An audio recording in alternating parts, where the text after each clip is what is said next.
Welcome, brave souls, to Whispers from the Driftwood Shore, a place where the boundary between the living and the dead is as thin as the veil of mist that dances on the ocean breeze.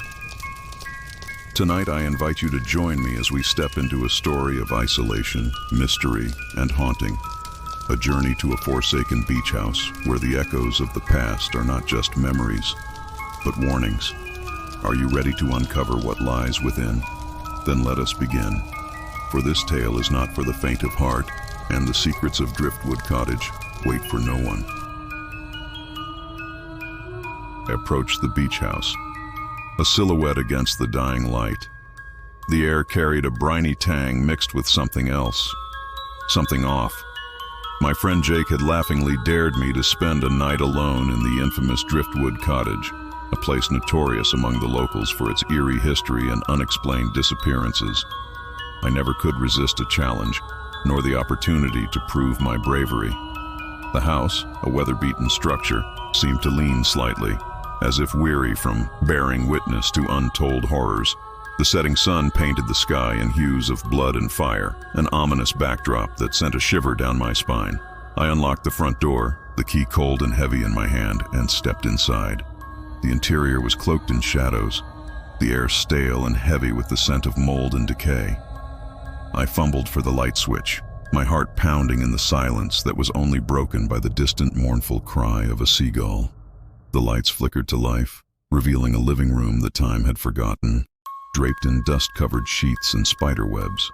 Determined to make the most of my stay, I explored the rest of the house, finding it similarly untouched by time. The last rays of sunlight disappeared, and with them, any semblance of warmth. The night was unnaturally quiet. Even the sea seemed to hold its breath. As I settled down in the main bedroom, the atmosphere pressed down on me, a tangible weight of anticipation and dread. I awoke to the sound of whispering, voices so faint I thought them born of a dream.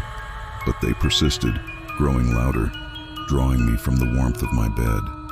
I followed the sounds, my heart a wild drumbeat in my chest, down to the living room. The whispers seemed to emanate from the very walls, words indistinct yet filled with an urgency I couldn't ignore. Then the whispering stopped. The silence that followed was oppressive, suffocating. I spun around, searching the shadows for the source of the voices, when I noticed the floor. It wasn't just shadows that danced in the flickering light.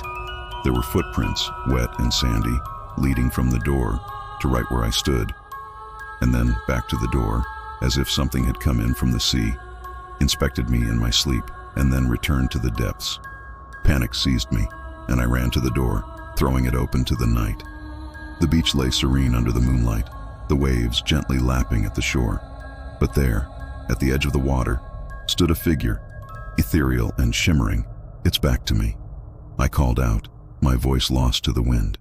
The figure turned slowly, its face obscured by darkness, and pointed out to the sea before dissolving into the night air.